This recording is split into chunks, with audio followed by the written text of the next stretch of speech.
Smart Talks vous est présenté par Circle, powered by Square.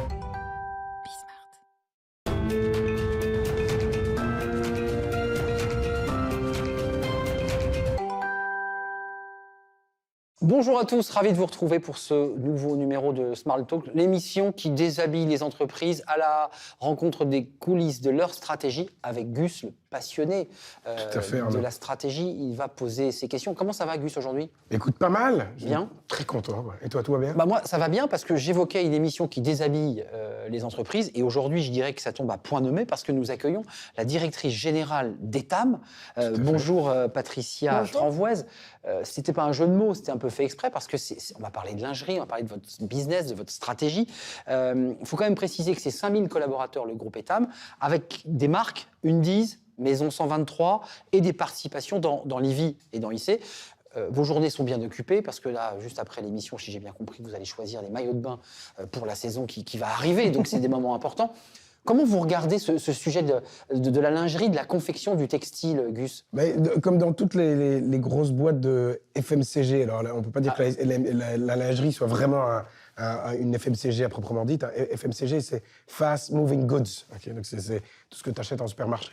La lingerie peut s'y approcher sur certains aspects, mais il y a quand même un très gros shift qui est en train de se faire sur ce secteur-là, qui est la manière dont tu parles à ton consommateur. Et aujourd'hui, quand tu regardes les concurrents qu'il y a sur le marché, où tu as toutes sortes de petites marques qui poussent de partout, qui viennent te mordre un peu le mollet, et puis tu as des pure players qui arrivent par au-dessus.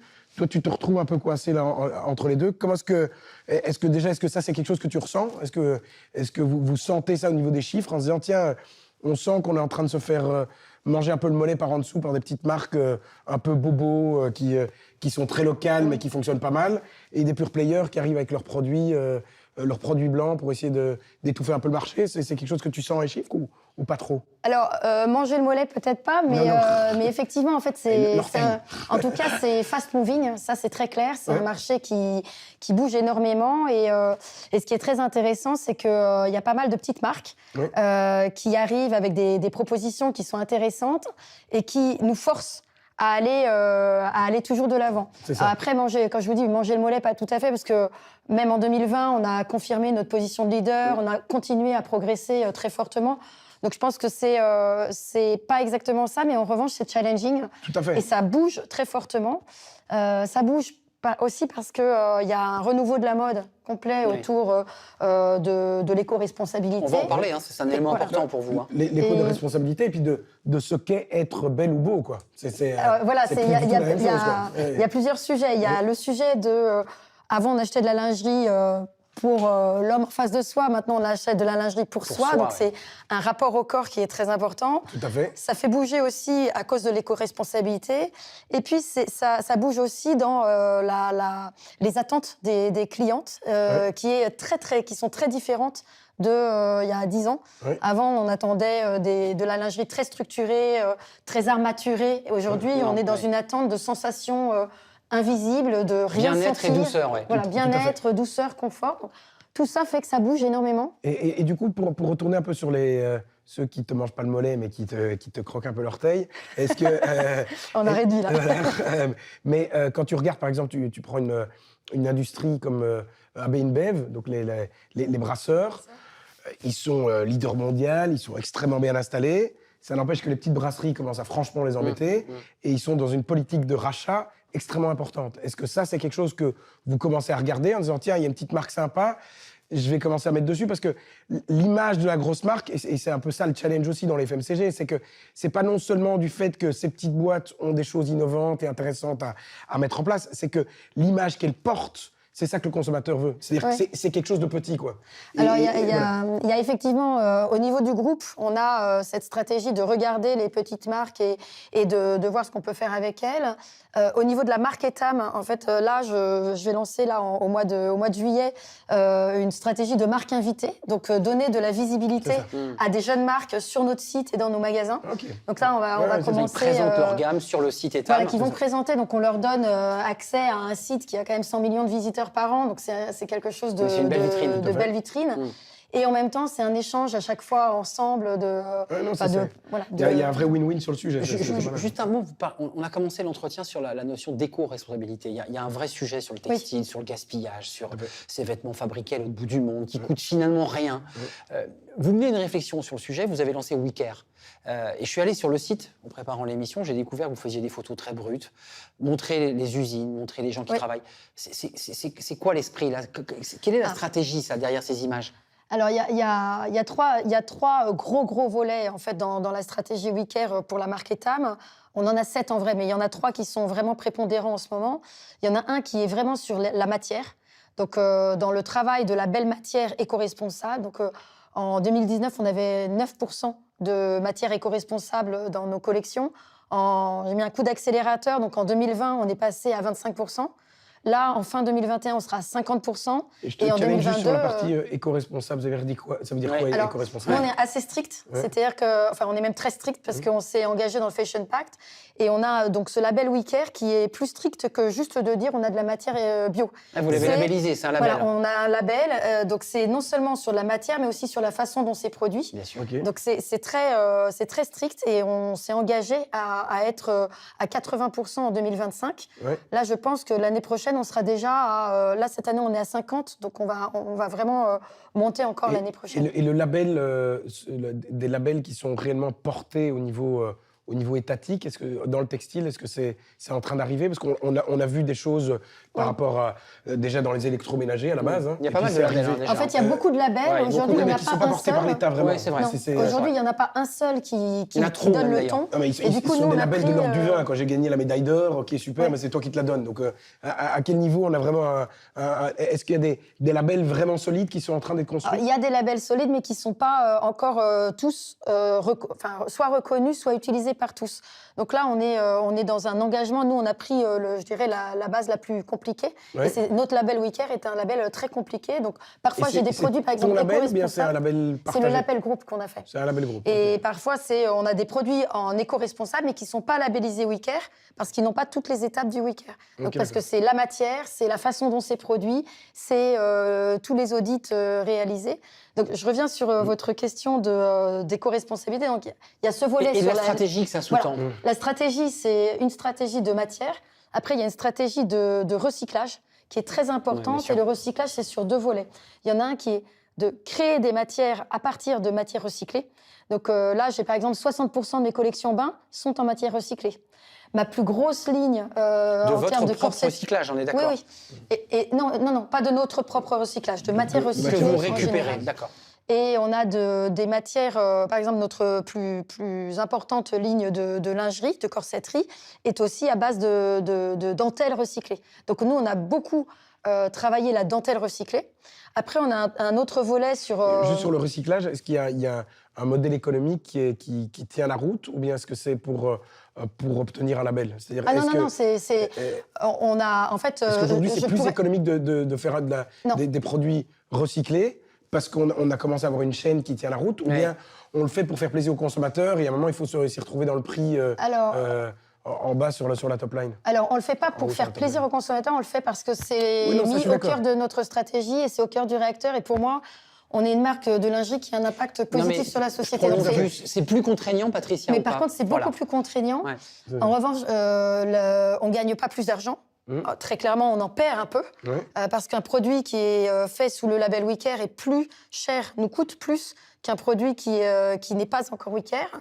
En revanche, on travaille année après année pour améliorer d'autres parties de la chaîne de production et ainsi réduire, retrouver une équation économique. Mais c'est pas aujourd'hui, ça nous coûte de l'argent. Tout à fait. De même que là, en termes de recyclage, j'ai aussi mis en place, avec toute l'équipe, le recyclage des soutiens-gorge dans nos magasins. Donc on vient de mettre en place 350 bornes dans 350 magasins pour déposer des soutiens-gorge. Parce que le soutien-gorge est une pièce difficile à recycler, puisqu'il y a des armatures, il y a des crochets, il y a du métal. Et ces bornes, on espère là... ce qui est intéressant, c'est que comme on a beaucoup de magasins, on a un impact assez fort et assez rapide. Donc, on l'a mis en place juste après la réouverture du confinement. Et j'espère, là, dans l'année, avoir recyclé 100 000 soutien-gorge. C'est ça. Voilà, donc et ça nous coûte de l'argent. Mais c'est important pour... Mais le consommateur y est sensible. Excusez-moi, en magasin... Je pense que les consommateurs, ils sont sensibles. Et puis, c'est en fait... moi, je dis qu'on est, on est vraiment une marque qui veut avoir un impact positif sur la société. On ne peut pas aujourd'hui dire ça et en même temps être déconnecté. Et en même temps, ça nous force à repenser tout notre circuit de fabrication, de repenser notre supply chain. Mais à partir du moment où vous êtes un peu les best in class dans le textile par rapport à ça, de ce que j'entends, vous avez l'air d'être assez en avance par rapport à d'autres. On est assez en avance, oui. Il y a vraiment un intérêt à ce que les autres soient, entre guillemets, fassent comme vous, parce que pour vous, ça vous coûte plus cher. Eux ne jouent pas dans la même cour. Et donc, est-ce que vous prenez un peu le lead de ce type de label pour que tout le monde joue avec les mêmes règles du jeu ou pas vraiment? Alors, je pense que ce serait prétentieux ou présomptueux de ma part de dire on prend le lead sur ce label. Nous, c'est... Non, mais c'est essayer de pousser le marché à faire, quoi. Oui, non, ce qu'on fait, c'est qu'on s'est mis dans le Fashion Pact. Donc, on n'est pas tout seul, on est ensemble pour pousser cette éco-responsabilité. Par exemple, en septembre de l'année dernière, on a aussi fait toute une étude sur, je pense que vous avez entendu parler de la consultation citoyenne sur une mode plus responsable. Absolument. On n'était pas seuls. Donc en fait, je pense que vous avez raison. Plus on est ensemble pour pousser cette économie éco-responsable, c'est une transformation de longue haleine. Voilà, après nous, on a des volumes. On a 750 magasins dans le monde, 430 en France. Donc on a un volume. Dès qu'on fait quelque chose, ça a tout de suite un vrai impact. C'est un vrai impact. Juste d'un mot quand même, parce que je ne l'ai pas dit en introduction. C'est quand même une sacrée aventure, Etam. 1910, c'est le premier magasin à Berlin. 65, je trouvais ça incroyable. Vous, en France, c'est le premier réasseur automatique en flux tendu en 65. Vous faites des collections. Vous êtes d'abord sur tout ce qui est évidemment sous-vêtements pour les femmes, on l'évoque.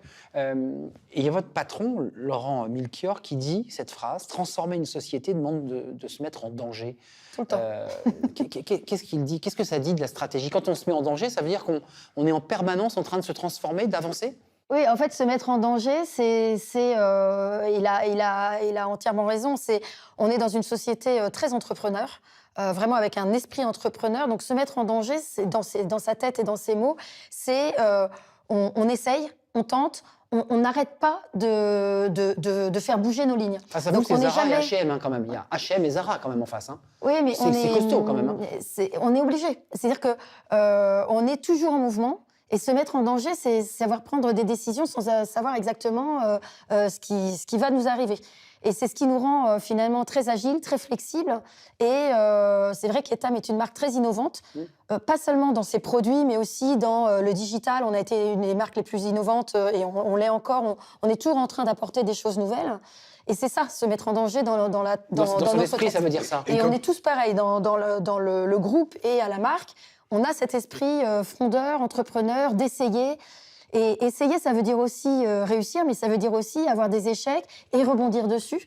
Mais c'est très, très important. On est toujours en mouvement. Et sur l'aspect de... Tu parlais des magasins tout à l'heure. Vous avez combien? 450 magasins? 430 magasins en France et 750 dans le monde. Et 750 dans le monde.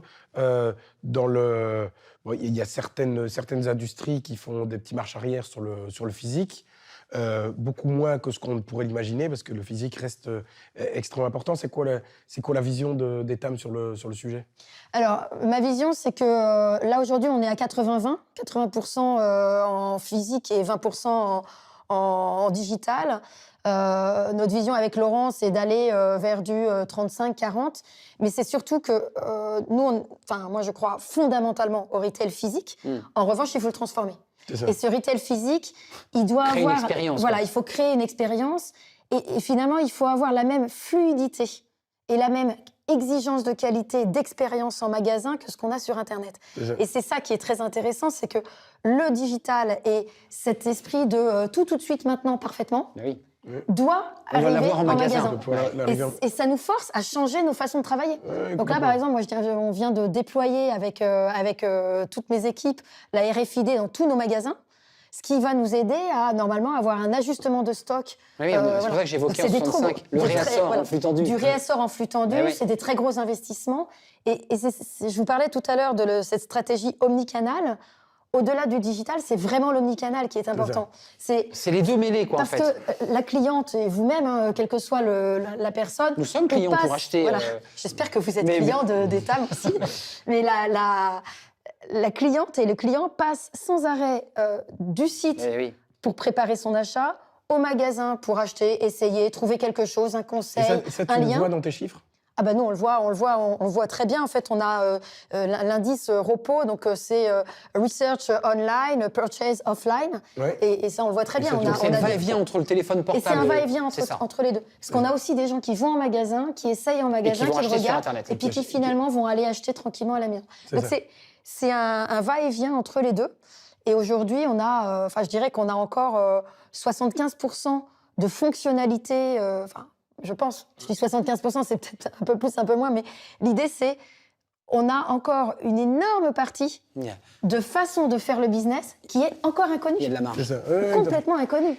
L'intelligence artificielle va beaucoup nous aider et l'arrivée du digital dans le monde du retail, c'est extraordinaire. Et donc tes leviers de croissance aujourd'hui, parce que donc il y a un objectif de faire de l'ordre de x2 c'est quoi le timing? Dans les 5...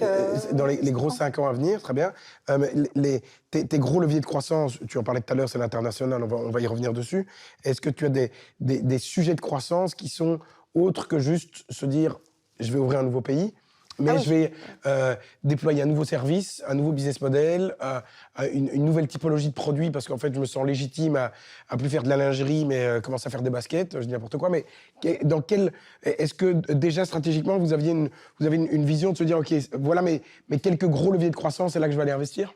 Je vais vous embaucher. Vous allez vous revoir, c'est sûr. Oui, les gros leviers de croissance. Alors, il y en a un premier qui est... en fait, il faut d'abord travailler la croissance organique, c'est-à-dire tout ce qui existe et comment on le développe. Parce que si on ne fait que de la croissance externe, ça veut dire que le cœur de métier, on le fait moins bien. Donc, la croissance organique, elle viendra de l'amélioration encore et encore et encore de l'offre. Donc, ça passe par tout ce volet éco-responsable. Ça passe par plus de mode aussi. Une gamme qui est encore plus dans l'air du temps, encore plus désirable. Je rappelle votre défilé de mode quand même, parce que ceux qui veulent jeter un œil, il y a eu un défilé de mode magnifique. C'est votre premier défilé, c'était pendant le Covid en plus. Alors, c'est mon premier, mais c'était le 11e pour la marque. Pour vous, c'était le premier. Et on en a un, donc je vous donne rendez-vous à tous le 4 octobre. Donc, on continue cette aventure des live shows. Ça sera où? Ça, je ne le dis pas. C'est secret, je savais que c'était secret. Mais il y a le levier qui est sur l'offre. Et là, on a pas mal de nouvelles catégories à aller développer. Il y a d'abord une catégorie pour alors, je vais rentrer dans la technique, mais pardonnez-moi, mais pour les poitrines plus généreuses. Donc là, on lance une gamme cet été. Le mannequinat, la notion de la beauté a très fort changé. Les sylphides, et on profite de femmes plus rondes, de femmes... En fait, les sylphides, elles sont toujours là. Sauf qu'on ne montre pas que les sylphides. Mais oui, c'est le débat. Mais les sylphides ont toujours été là, elles sont toujours là, et on a en revanche un marché de femmes avec des poitrines plus généreuses qui s'étend. C'est-à-dire que les jeunes femmes ont des poitrines plus généreuses, donc on s'adapte. Et c'est vrai que là, on lance toute une gamme extraordinaire de EFG, donc des gros bonnets, ce qu'on appelle les gros bonnets, mais c'est vraiment très beau. Et avec donc ça, tu sens des chiffres très élégant. Et c'est-à-dire que tu sens le surpoids dans la population parce qu'aujourd'hui, tu as quand même une évolution de morphologie. J'appellerais pas ça surpoids. En fait, c'est vraiment une évolution de morphologie. Le corps change. Les jeunes grandissent, les jeunes sont plus grands, les corps sont plus généreux. Tout à fait, mais pour ne pas rentrer dans un débat qui est dangereux, mais c'est la notion de surpoids, elle est mondiale. Donc ça, c'est pas, sont des chiffres. Est-ce que ça sont des publics sur lesquels vous essayez aussi, c'est-à-dire que ton public de base est assez classique et tu dis ok, maintenant je vais essayer d'élargir un peu la fourchette ou pas spécialement? Alors pas exactement. C'est-à-dire que j'ai pas de public de base. En fait, la marque Etam, elle a une chance extraordinaire, c'est qu'on parle vraiment aux femmes de 20 ans comme aux femmes de 50 et on a une variété d'offres. T'as pas une tranche de population 10, plus... 10, 10, 10, Non, 10, 10, 10. Non, c'est avec vraiment vos très, marques, très vous touchez intéressant. tout le monde, finalement. C'est très, très impressionnant. Okay. J'ai rarement vu une marque aussi puissante, aussi près de ses clientes. Ouais. Donc, j'ai pas, comme vous dites, un public de base. Je trouve que c'est pas très heureuse. En fait, je pense mais après, tu vois, une on a marque peut porter une certaine image qui se focus sur un public spécifique. Mais en l'occurrence, la marque Etam, c'est le contraire. C'est aujourd'hui, l'inclusivité, c'est à la mode. Mais il faut savoir qu'Etam a toujours été inclusif depuis le début. Donc, pour nous, c'est pas la mode. On avait commencé bien avant tout le monde à mettre des mannequins qui n'étaient pas des tailles 34 sur le podium. Si vous regardez la campagne de publicité d'il y a 3 ans, on était déjà avec des femmes de toutes les morphologies. La différence là, c'est que nous, la gamme, par exemple, dont je vous parle, qui est très importante, c'est que c'est une avancée technologique. C'est pas seulement, tiens, on va faire des bonnets F. Ça, vous ne répondez pas à un cahier des charges. Il y a quelque chose d'autre, là. En fait, le fait de proposer des bonnets E et F à toutes les femmes, on le fait depuis très longtemps. On l'a toujours fait. Là, on propose une gamme pour les bonnets E, F, G, donc un peu plus loin, mais surtout une gamme avec des produits qui sont sans armature, qui est la demande des femmes d'aujourd'hui. Parce que ça fait mal, on peut le dire. Non, ça fait pas mal, mais il y a une demande. Aujourd'hui, il y a une... Plus de métal, plus de douleur. Le métal ne fait pas mal du tout. Je me fais discuter, vous voyez. Parce que nous, on n'est pas consommateurs de ces bonnets EFG. Il se pose en expert et papam. Le métal ne fait pas mal, mais il y a des femmes qui aiment les armatures. Aujourd'hui, la mode est au sans armature et surtout, la mode est à ce qu'on appelle le no-bras, c'est-à-dire cette sensation de ne rien porter. De rien porter, oui. Et donc, cette sensation de ne rien porter, elle passe par des nouvelles matières et des nouvelles techniques. Je vais passer au-delà de la technique, mais vous imaginez que pour tenir un sein un peu volumineux sans donc il y a un travail de R&D incroyable. Il y a un travail de R&D qui est très fort. Et c'est ça qui est impressionnant. C'est quoi, c'est la matière? On fait voilà, quoi, donc là, nous, on travaille sur des matières qui sont stretch, qui ne soutiennent plus, mais qui maintiennent. Et c'est ça qui est très intéressant et qui apporte une valeur ajoutée très forte. Voilà, donc c'est le fait de proposer des gammes E, F, on l'avait depuis longtemps. Ça, c'est classique. C'est presque classique. Mais le fait de proposer de la dentelle extensible, sans armature, à des bonnets généreux, donc voilà, ça c'est un élément de réponse sur la croissance organique. Le deuxième élément de croissance, c'est l'expérience qu'on donne en magasin et le déploiement du digital. Ça, c'est extrêmement important. On a encore beaucoup de travail à faire, et notamment sur la disponibilité du stock. 20% de ton chiffre est en digital, c'est ça? On a fait un x2 l'année dernière. C'est pas grand-chose par rapport à d'autres acteurs. C'est pas encore... mais la lingerie, ça s'essaye. Donc en fait, exactement, c'est bien le problème. Donc là, c'est toute une réflexion. C'est comment, sur le digital, on arrive à faire en sorte que les femmes puissent essayer. Mais le luxe a dit la même chose, que le luxe, ça pouvait pas se faire en online parce qu'il fallait le toucher, que c'était toute l'expérience. Moi, je crois qu'on peut le faire. Mais au final, le luxe, ça fait des chiffres en digital qui sont faramineux. Ce que nous dit Patricia, il faut quand même parfois aller essayer, toucher le tissu en magasin, et comme vous dites, on rentre chez soi et calmement, on achète le produit. Oui, mais moi, je crois qu'on peut développer les ventes online, mais en proposant des nouvelles façons d'acheter, d'essayer, voilà. Patricia, et puis le dernier volet, c'est l'international, effectivement. Voilà, j'allais y venir. Il nous reste peu de temps, mais il y a l'international, votre développement à l'international, aller conquérir de nouveaux marchés. Et puis, il y a les produits qui sont faits en France. D'un petit mot, je sais qu'il y a encore une usine à Lille, il y a encore des salariés à Lille qui travaillent pour Etam. Le textile, il n'y a plus d'entreprises, mais vous en avez encore. Ça, c'est intéressant, ça aussi. Alors, ce que nous avons à Mouveau, ce n'est pas une usine, c'est un atelier de couture. Le mot est impropre. Donc, c'est un atelier de couture et surtout notre tech center. Donc, tous nos produits sont développés, créés, imaginés par cette fabuleuse équipe du Tech Center qui est à Mouveau. Et c'est eux qui dessinent, et c'est là où je parle d'innovation technologique. C'est là où c'est fait le bonnet. Là, on a un savoir-faire qui est extraordinaire. Et c'est là qu'on crée tout ce qui est compliqué. Donc, tous nos produits sont créés là. Et ensuite, c'est partagé avec nos différentes usines à travers le monde. Donc ça, c'est pour la partie technique. Et quand tu dis à travers le monde, elles sont où principalement tes usines? Alors, principalement, on en a beaucoup en Chine, on en a au Bangladesh, on en a au Vietnam, on en a en Inde, on en a en Turquie, en Tunisie, en Italie. Voilà. Et par rapport à la... Oui, j'ai juste ajouté, parce qu'on a fait un projet transparence qui est extraordinaire, et on est assez pionnier sur le domaine, c'est que là, aujourd'hui, si vous allez sur le site internet ou en magasin, vous verrez un QR code sur nos magasins. Je voulais l'évoquer, vous scannez, Et vous êtes tombé directement sur une vidéo qui vous montre La fameuse vidéo. la ligne de production sur laquelle votre produit a été fait. Ok. Donc, si vous voulez voir où le produit, où ce joli pull a été fait, ce pantalon, ou ce que je porte en Source au dessous. plus près, presque le nom du salarié qui a... Et on a 80% aujourd'hui qui est mis en ligne et ce sera 100% d'ici la fin Les de gens l'année. y vont, juste parce que Patricia, le QR code, ça avait un peu disparu. Bon, le Covid l'a remis au On bout du jour. on a c'est pas encore très connu, mais les gens commencessent à y aller. Tiens, j'allais Est-ce que voir. Et nous, on est très fiers de le faire. Ce genre de choses-là que vous vous imposez, est-ce que c'est parce que vous avez essayé de prendre de l'avance par rapport à une exigence du consommateur qui va arriver? Est-ce que c'est quoi l'intérêt d'avoir ce niveau de transparence-là? Pourquoi est-ce que vous l'imposez? En fait, c'est... Vous avez peur du bad buzz? Non, c'est une conviction profonde. C'est-à-dire que... Ouais, c'est une éthique. Oui, mais je suis d'accord avec toi, la conviction profonde, je suis d'accord avec toi, mais le fait de venir donner la vidéo de la ligne où ça a été fait, il n'y aurait pas besoin de le faire s'il n'y avait pas eu des catastrophes avant. C'est qu'il y a un moment où on le fait Non, parce on n'est pas obligé d'aller jusque-là. Oui, On pourrait, en fait, je pourrais tout simplement vous dire, ben voilà, le produit a été fait là, ou juste avoir ce qu'on a déjà chez nous, tout le sourcing et tout le Et là, le vous allez tracking. plus loin encore. Là, on va plus loin parce qu'en fait, on pense que pour les consommatrices, c'est quelque chose d'intéressant. Maintenant, celles qui sont intéressées y vont, celles que ça n'intéresse pas n'y vont pas. C'est au choix. Mais au moins, on offre la possibilité de le faire et c'est une conviction. Voilà, on tu fait crois que pas tout l'industrie, de manière générale, va aller sur ce niveau de transparence jusqu'au bout?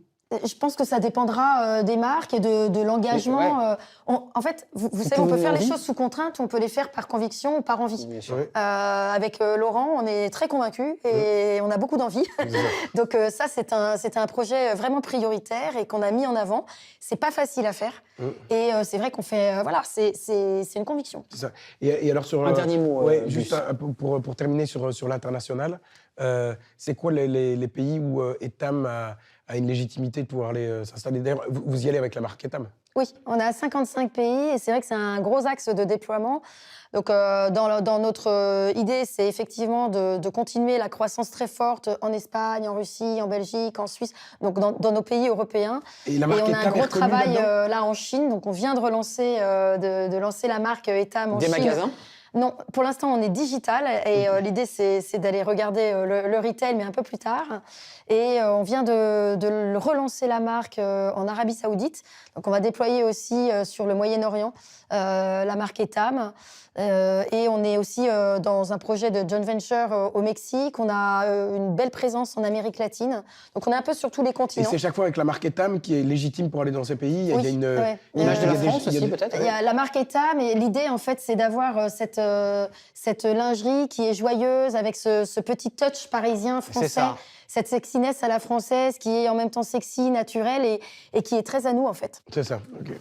Merci, c'est un vrai plaisir comme je le disais au début de l'émission, de déshabiller cette entreprise. Etam, oui, ça vous fait sourire, mais on a beaucoup parlé de bonnet D, de bonnet F, de votre stratégie. Merci à Gus. On se retrouve évidemment très bientôt. Merci à Patricia Tranvoise, vous êtes la DG d'Etam. Merci d'être venue nous éclairer. On a beaucoup parlé évidemment de lingerie et de la stratégie de cette entreprise, cette belle entreprise française.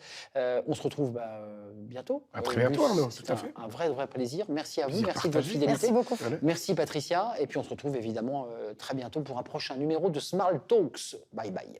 Smart Talks vous a été présenté par Circle, powered by Square.